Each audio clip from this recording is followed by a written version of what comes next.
پڑھ لوں گا۔ ساگر صدیقی بارگاہ خیرالانام میں ہدیہ عقیدت پیش کرتا ہے۔ بزم کونین سجانے کے لیے آپ آئے، شمع توحید جلانے کے لیے آپ آئے، ایک پیغام جو ہر دل میں اجالا کر دے، ساری دنیا کو سنانے کے لیے آپ آئے، ایک مدت سے بھٹکتے ہوئے منزل کی طرف دور تک راہ دکھانے کے لیے آپ آئے، ناخدا بن کے ابلتے ہوئے طوفانوں میں کشتیاں پار لگانے کے لیے آپ آئے۔ آپ آئے تو ہر طرف اجالے انوار کرم کی برکھا برسی تھی۔ ہم حضور کی آمد سے پہلے کے حالات پڑھتے ہیں۔ حضرت عیسیٰ علیہ السلام کے بعد 571 سال کا ایک طویل زمانہ بیت چکا تھا اور حضرت انسان اپنے خالق و مالک کو بھول چکا تھا۔ اخلاقی قدریں زوال پذیر تھی۔ وہ کیا سید سلیم گیلانی نے خوب کہا تھا کہ زیست یخ بستہ تھی تاریک نہاں خانوں میں، ایک کرن پھوٹی اجالا ہوا ایوانوں میں، زہر آلود فضائیں تھی نمو سے یاری، آپ آئے تو بہار آ گئی ویرانوں میں، کس نے اللہ سے ٹوٹا ہوا رشتہ جوڑا، ان سا محسن نہ فرشتوں میں نہ انسانوں میں۔ آقا تشریف لائے تو ہر طرف اجالے انوار کرم کی برکھا برسنے لگی۔ بھائی جان، یہ میرا اور آپ کا فخر ہے، اللہ نے ہمیں وہ نبی عطا کیا جس کے لیے نبیوں نے بھی دعائیں کی ہیں۔ حضرت ابراہیم علیہ السلام کعبے کی دیواریں کھڑی کر کے کہتے ہیں، ربنا وبعث فیہم رسولا، دیکھ اللہ تیرا بابرکت گھر تعمیر ہو گیا، اب تو اس پیارے رسول کو بھیج دے۔ یار ایک شخص روزانہ مکان کی چھت پہ کھڑا ہوتا ہے اور اداس نگاہوں سے ان راہوں کو دیکھتا ہے جن راہوں سے سونے محمد نے گزرنا تھا۔ اس کی اداسیاں، بے چینیاں، اضطراب کچھ یوں تھا، اور وہ زبان حال سے کہا کرتا تھا کہ کیریاں میں کیریاں، درد و غم دی کیریاں، اڈیاں چک چک رواں وکھاں تیریاں۔ یہ بحیرہ راہب ہے جو روزانہ حضور کی راہوں میں کھڑا ہو جاتا۔ میرے نبی کی آمد سے 1000 سال قبل یمن سے طبہ اول علماء کی جماعت کو لے کے نکلتا ہے۔ راستے میں یثرب آیا، علماء نے بتایا کہ یہ جا آخر الزماں محمد صلی اللہ علیہ وسلم کی ہجرت کی جا ہے، اور ساتھ ہی انہوں نے معذرت بھی کر لی کہ اب ہماری آخری ہچکی اسی سرزمین پہ ٹوٹ جائے گی۔ اس نے پھر وہاں علماء کے لیے 300 گھر بنائے، اور ایک گھر اس نے میرے رسول کے نام کا بنایا۔ جو گھر حضور کے نام کا بنا وہ بڑے چاؤں سے بنا، بڑی عقیدت سے بنا۔ اس جماعت کے جو بڑے عالم تھے شامون، وہ گھر ان کے سپرد کیا۔ پھر حضور کے نام ایک خط لکھا۔ خط کی تحریر بڑی میٹھی ہے کہ میں طبہ اول آپ پر ایمان لاتا ہوں، آپ پر اترنے والی کتاب کی تصدیق کرتا ہوں، حضور میں آپ کا سب سے پہلا امتی ہوں، اور مجھے بروز حشر اپنے غلاموں میں شمار فرمائیے گا۔ خط لکھا، شامون کو دیا، اور احساس ذمہ داریاں کھینچ کے طبہ کو یمن لے آتی ہیں۔ گزرتے صرف اتنا کہہ دیا کہ میرے پہ ایک مہربانی کرنا، اگر حضور میری زندگی میں تشریف لے آئیں تو مجھے ان کے آنے کی خبر دینا، اور اگر وہ میری زندگی میں تشریف نہ لا سکے تو یہ خط سنبھال لو، اس کو آگے نسلوں میں منتقل کر دینا۔ طبہ چلا گیا۔ عشاق کی بستی حضور کی راہوں میں ڈیرے جما کے بیٹھ جاتی ہے۔ طبہ روزانہ وہ راہیں تکتا، کہیں سے کوئی سندیسا، ہوا کا کوئی جھونکا میرے نام پیغام محبت لے آئے، اور میں خود کو کھینچ کے در حبیب تک لے چلوں۔ طبہ یاد رسول میں، ہجر رسول میں تڑپ تڑپ کے جان دے دیتا ہے۔ عشاق کی بستی حضور کی راہوں میں پلکیں بچھائے بیٹھی ہے۔ بھائی جان، پھر 1000 سال کا طویل زمانہ بیت جاتا ہے۔ حضور دنیا میں جلوہ فراز ہوتے ہیں، 53 سال مکہ میں گزارے، پھر اللہ کا حکم آیا کہ اب مدینے والے آپ کی راہیں تک رہے ہیں۔ حضور مدینہ تشریف لاتے ہیں، طلع البدر علینا کی صدائیں مدینہ میں گونج اٹھتی ہیں۔ اچھا، وہ خط جو 1000 سال پہلے حضور کے نام طبہ نے لکھا، مدینہ میں جس شخصیت تک پہنچا وہ مدینے کا بڑا معتبر صحابی ہے، ان کا نام لیں تو لہجہ میٹھا ہو جاتا ہے۔ اس صحابی کا اعزاز ہے بھائی، انہیں حضور کی میزبانی کا شرف ملا۔ رومی کہتے جب حضور ان کے گھر تشریف لے گئے تو انہیں چاہ چڑھ گیا، امروز شاہ شاہاں مہمان شدست و مارا، جبریل با ملائک درباں شدست و مارا۔ کہتے آج شاہوں کا شاہ میرے گھر کا مہمان بنا ہے، اور نوریوں کا سردار جبریل میرے گھر کا پہرا دے رہا ہے۔ اس شخصیت کا نام حضرت ابو ایوب انصاری رضی اللہ تعالی عنہ ہے۔ یہ خط ان تک پہنچا، مشاورت سے یہ بات طے پائی، تقاضۂ محبت یہ ہے کہ حضور آئے تو وہ خط جو 1000 سال پہلے طبہ نے حضور کے نام لکھا وہ حضور کی خدمت میں پیش کیا جائے۔ اس کے لیے ابو لیلہ کا انتخاب کیا گیا۔ ابو لیلہ سامنے کھڑے ہیں، منظر بڑا خوبصورت ہے۔ حضور تشریف لے آئے، ابو لیلہ کو دیکھ کر کے فرماتے کیا آپ ابو لیلہ ہو؟ قال نعم، جی میں ابو لیلہ ہوں، لیکن یہ تو بتائیں کہ آپ کو کس نے بتایا؟ فرمایا جس اللہ نے مجھے نبی بنایا۔ پھر وہ 1000 سال پرانی کہانی، وہ پیار کی کہانی چھیڑ دی، اور حضور فرماتے مجھے تبا کا خط دے دو۔ اور بھائی یہ تبا بھی حضور کی راہوں میں ہے، علماء بھی حضور کی راہوں میں ہے، عشاق کی بستی حضور کی راہوں میں ہے، اور بحیرہ راہب کی اداسیاں بھی حضور کی راہوں میں ہیں۔ اللہ کے خلیل اللہ کا گھر بنا کے کہتے ہیں ربنا وبعث فیہم رسولا، دیکھ اللہ تیرا بابرکت گھر تعمیر ہو گیا، اب تو اس پیارے رسول کو بھیج دے۔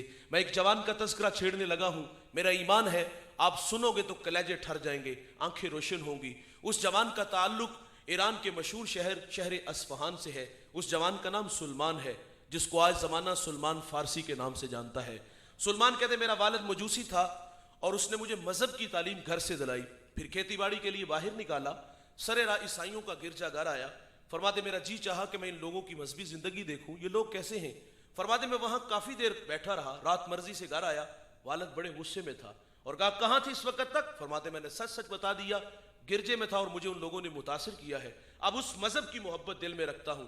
سلمان کہتے والد ڈر گیا کہ کہیں یہ مجوسیت کو چھوڑ کے عیسائیت کو نہ قبول کر لے۔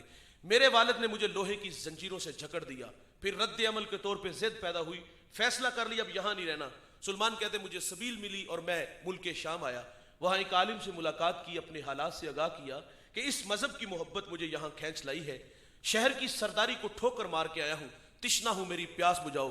سلمان کہتے تا دم آخر جب تک وہ زندہ رہا میں نے اس کی بڑی خدمت کی، جب وہ مرنے لگا تو میں نے کہا اب جاؤں تو کہاں جاؤں؟ اس نے کہا نصیبین چلا جا، وہاں ایک عالم ہے وہ تیری تشفی کرے گا۔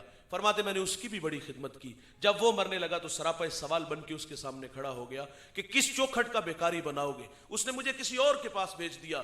فرماتے میں نے اس کی بھی بڑی خدمت کی، جب وہ مرنے لگا تو میں نے کہا جاؤں تو کہاں جاؤں؟ تو اس نے کہا سلمان با خدا اب میری نظر میں کوئی ایسا شخص نہیں جس کی خدمت میں تمہیں بھیجوں، بس یہ کہنا تھا کہ دل کی نیا ڈوبنے لگی، اندھیرے چھانے لگے، ایسا لگا کہ دیوار آ گئی۔ اس عالم نے جب ڈوبتی نیا دیکھی تو کنارہ دیتا ہے، کہا سلمان اب آخر زمان محمد کا زمانہ قریب آ گیا ہے، نخلستان دو جلے میدانوں کے درمیان تشریف لائیں گے۔ سلمان کہتے اگر وہ سرزمین پالوں تو اس نبی کو پہچانوں گا کیسے؟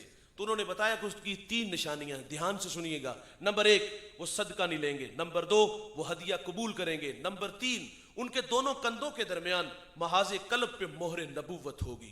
کہا سلمان اگر تو وہاں پہنچ سکتا ہے تو پہنچ جا۔ فرماتے میں نے رخت سفر باندھا، دوڑ لگا دی، سر راہ بنی کلب کا قافلہ ملا، میں نے کہا میرے پاس کچھ گائیں اور بکریاں ہیں، یہ مجھ سے لے لو اور اپنی سرزمین تک پہنچا دو۔ سلمان کہتے وہ اس بات پہ راضی ہو گئے، لیکن بڑے ظالم تھے کہ ایک جگہ پہ جا کے انہوں نے مجھے جھکڑ لیا، غلام بنا لیا۔ غلامی بڑی تلخ ہوتی ہے بھائی، کہتے بڑے دھکے کھائے۔ انہوں نے پھر مجھے ایک یہودی کے ہاں فروخت کر دیا۔ فرماتے پھر اس یہودی نے میرا سودا ایک اور یہودی کے ہاں کیا۔ فرماتے اس یہودی کا تعلق حضور کے شہر مدینہ سے تھا۔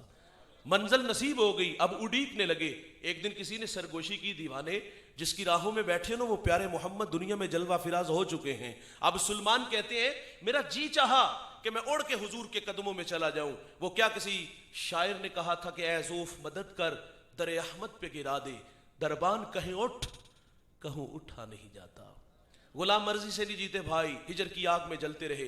پھر وہ ہمایوں گھڑیاں آئیں، سعادت بخش لمحے نصیب ہوئے۔ سلمان کہتے میں ایک دن باغ میں تھا اور کھجور کے درخت پہ چڑھا تھا اور اس کی خدمت میں لگا تھا کہ اچانک میرے مالک کا چچا زاد بھائی آیا، بڑے غصے میں تھا اور آگے کہتا ہے خدا ستیہ ناس کرے اوس و خزرج کا، ایک شخص ادعائے نبوت مکہ سے ہمارے یہاں آیا اور لوگ اس کے گرد جمع ہو گئے۔ سلمان کہتے میرے جسم پر کپ کپی تاری ہو گئی، میں نے اوپر سے چھلانگ لگا دی، انجام سے باخبر تھا، سوال کیا پیٹا جاؤں گا۔ نام محمد کی مستی طبیعت میں ایسی چڑھی بے نیاز ہو گئے، قریب جا کے حضور کا تذکرہ کیا تو ظالم نے منہ پہ مکہ دے مارا، خیر برداشت کیا۔ فرماتے رات کی تاریکی چھائی، میں کھانا لے کے حضور کی خدمت میں حاضر ہو گیا۔ میرے نبی اس وقت قباء میں اپنے غلاموں کے جھرمٹ میں تھے۔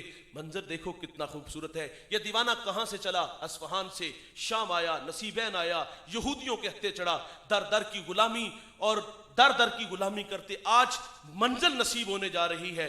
لیکن وہ 3 باتیں جو اس عالم نے بتائی تھی وہ پیش نظر تھی۔ سلمان کہتے میں کھانا لے کے حضور کی خدمت میں حاضر ہوا، میں نے عرض کیا حضور یہ صدقہ ہے اور آپ ایک لمبا سفر کر کے مکہ سے ہمارے یہاں یثرب آئے ہیں اور آپ اس کے حقدار زیادہ ہیں، قبول فرمائیے۔ سلمان کہتے حضور نے وہ کھانا خود نہیں کھایا غلاموں میں بانٹ دیا. ایک نشانی پوری ہو گئی. کہتے میں دوبارہ پھر حاضر ہوا, میں نے عرض کیا حضور یہ صدقہ نہیں ہدیہ ہے. میرے نبی نے قبول فرما لیا. ایک نشانی باقی ہے. سلمان کہتے ایک دن حضور بقیع میں اپنے غلام کی تدفین میں مشغول تھے اور میں بھی وہاں موجود تھا. کہتے میں حضور کے پیچھے آ کے کھڑا ہو گیا, یہ شوق کھینچ لایا کہ آج مہر نبوت کی زیارت کروں گا. کہتے جب میں پیچھے آ کے کھڑا ہوا نا تو حضور نے پلٹ کے میری طرف دیکھا, حیا سے آنکھیں جھک گئیں, آنکھوں میں اداسیاں, دل میں محبت کی بچھی کائنات تھی. میرے رسول کو پیار آ جاتا ہے, کمر سے چادر کو اٹھا دیتے ہیں. جب کمر سے چادر اٹھتی ہے مہر نبوت کو دیکھتے ہیں, آگے بڑھتے ہیں, بدن سے لپٹتے ہیں, پھر بدن کو چومنا شروع کر دیتے ہیں. سلمان کی آنکھوں میں اتھرو آ گئے. حضور پکڑ کر کے سامنے بٹھا لیتے ہیں, فرماتے سلمان سناؤ نا ہمارا پیار آپ کو کہاں سے کھینچ لایا. محبت کی کہانی کچھ یوں کہہ ڈالی, کبھی عرش پر کبھی فرش پر, کبھی ان کے در کبھی در بدر, غم عاشقی تیرا شکریہ میں کہاں کہاں سے گزر گیا. اور بھائی یہ سلمان فارسی بھی حضور کی راہوں میں ہے, طبہ اول بھی حضور کی راہوں میں ہے, عشاق کی بستی بھی حضور کی راہوں میں ہے, بحیرہ راہب کی اداسیاں حضور کی راہوں میں ہے. اللہ کے خلیل اللہ کا گھر بنا کے کہتے ہیں ربنا وابعث فیہم رسولا, دیکھ اللہ تیرا بابرکت گھر تعمیر ہو گیا, اب تو اس پیارے رسول کو بھیج دے. میرا سوال آپ سے ہے, مجھے بتائیے گا کیا ہمیں تہجد کے وقت اٹھنا پڑا, ٹھنڈے پانی سے وضو بنانا پڑا, مصلی بچھانا پڑا, پیشانی جھکانا پڑی, منت سماجی کرنا پڑی؟ نہیں بھائی, ہم سوئے تھے, بخت سولہ نکلا, ہمیں باد صبا کے جھونکوں نے پیغام دیا, ہمیں مدینے سے ٹھنڈی ہواؤں نے سندیسے دیے. آنکھ کھلی, ماحول میں تازگی خوشبو اتنی پھیلی ہوئی تھی. آنکھ کھلتی ہے, ماحول کی تازگی بتاتی ہے کہ تمہیں مبارک ہو کہ تم محمد کے غلام بن کر آ رہے ہو. اس بات پہ میں اور آپ جتنا بھی فخر کریں وہ کم ہے. وہ نیازی کہا کرتے تھے یہ میری خوش قسمتی میں تیرا امتی, یاد ان کی نہ بھولو نیازی کبھی, وہ کہیں امتی تو بھی کہ یا نبی. میں ہوں حاضر تیری چاکری کے لیے, اور فخر کا دل میں دریچہ باز کرنا چاہیے, جن کا تو آقا ہے ان کو ناز کرنا چاہیے. اور میرے قبلہ فرماتے ہمیں سو ناز ہے اس پر کہ ہم تیرے ہی منگتے ہیں, کوئی بھی در تیرے در کے سوا ہم نے نہیں دیکھا, حبیب دوسرا سا دوسرا ہم نے نہیں دیکھا, جو پہنچا ہو سر عرش اولا ہم نے نہیں دیکھا. یہ اعزاز میرا ہے, یہ اعزاز آپ کا ہے. اللہ نے ہمیں وہ نبی عطا کیا جس کے لیے نبیوں نے بھی دعائیں کی ہیں. حضرت موسیٰ علیہ السلام, مجھے اس بات کا پوری شدت سے احساس ہے کہ میرے بعد ملک پاکستان کا ایک بہت بڑا نام اور بہت خوبصورت لہجہ, اور اللہ تعالیٰ نے بہت ساری خوبیوں سے نوازا, ہر دل عزیز شخصیت, میرے بعد وہ بھی تشریف فرمائے. اور مجھے اس بات کا بھی احساس ہے کہ میزبانی محفل کا تقاضا بھی ہے کہ میں گفتگو کو تھوڑی سی طوالت دوں, لیکن اختصار میرے پیش نظر رہے گا. اسی بات پہ میں اپنی گفتگو کو سمیٹ لوں گا. موسیٰ علیہ السلام نے ایک دن اللہ سے عرض کیا اللہم انی اجد فی الالواح امتا ہم السابقون الاولون فاجعلہم امتی کانت تلک امت احمد. مالک میں نے الواح تورات میں ایک امت کو پڑھا ہے جو آئے گی سب سے آخر پر, لیکن وہ نمبر پہلا لے جائے گی. اے اللہ وہ امت میری امت بنا دے. فرمایا وہ تو میرے پیارے احمد کی امت ہے. 9 سوال تھے, ایک اور سوال کیا اللہ ایسی امت کو پڑھا ہے وہ صدقہ دیں گے, کھا بھی خود جائیں گے, وَيُجَرُونَ عَلَيْهَا, اور اس کا اجر بھی خود لے جائیں گے. پہلی امتیں جب صدقہ دیتی تھی قبولیت کی دلیل کیا ہوتی؟ صدقہ اٹھا کے پہاڑ پہ رکھتے, آسمان سے آگ آتی اچک کے لے جاتی. یہ صدقے کی قبولیت کی دلیل تھی.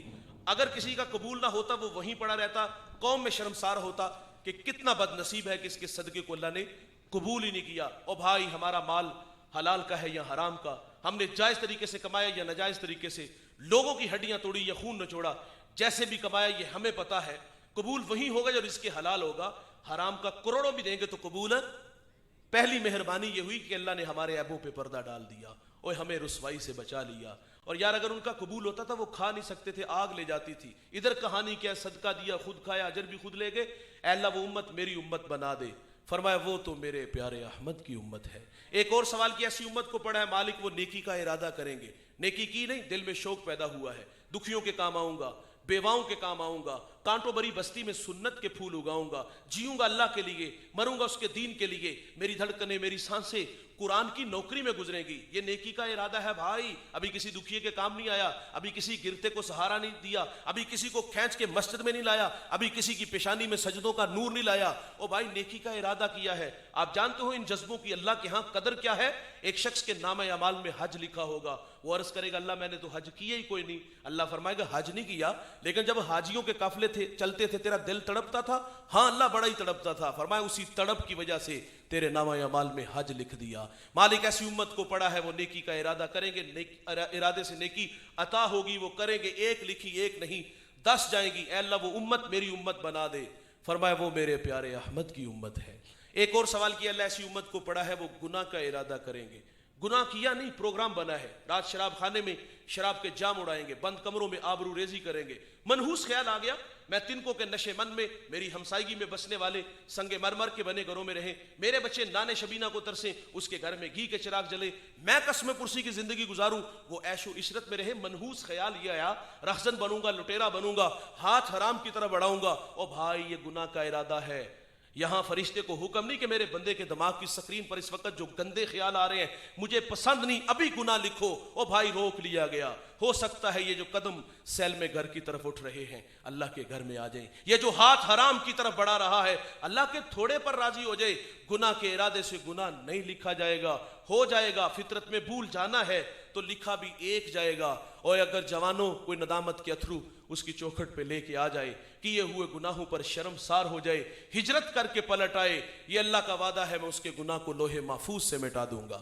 ہم تو مائل بکرم ہیں، کوئی سائل ہی نہیں، راہ دکھلائیں کسے کوئی راہ روے منزل ہی نہیں۔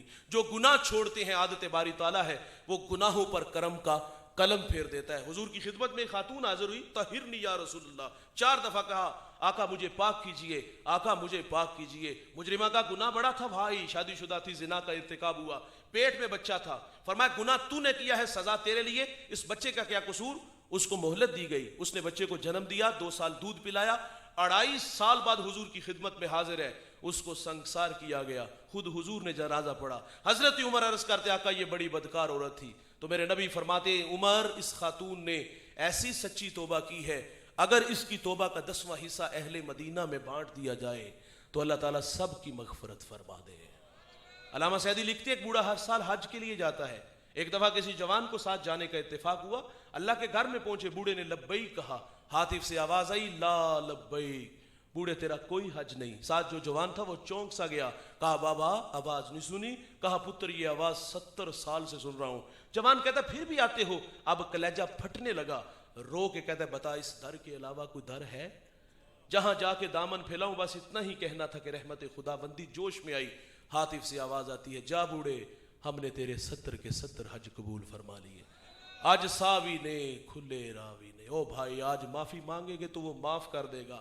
موسیٰ علیہ السلام عرض کرتے ہیں اللہ ایسی امت کو بڑا، وہ گناہ کا ارادہ کریں گے، ارادے سے نہیں لکھا جائے گا، ہو جائے گا تو لکھا بھی ایک جائے گا۔ اے اللہ وہ امت میری امت بنا دے۔ فرمایا وہ میرے پیارے احمد کی امت ہے۔ ہر سوال پہ ایک ہی جواب آیا، اور آخر پہ عرض کرتے ہیں ٹھیک ہے اللہ وہ امت میری نہیں بنانی تو نہ بنا، مجھے ہی اس محمد کا امتی بنا دے، تو پھر ہم کیوں نہ کہیں یہ میری خوش قسمتی میں تیرا امتی۔ یاد ان کی نہ بھولو نیازی کبھی، وہ کہیں امتی تو بھی کیا یا نبی، میں ہوں حاضر تیری چاکری کے لیے۔ اور فخر کا دل میں دریچہ باز کرنا چاہیے، جن کا تو آقا ہے ان کو ناز کرنا چاہیے۔ یہ میرا اور آپ کا اعزاز کہ ہم حضور کے امتی بن کے آئے۔ اللہ تعالیٰ سے دعا ہے جو کہا سنا اللہ مجھے آپ کو عمل کے جذبوں سے مالا مال فرمائے۔ وآخر دعوانا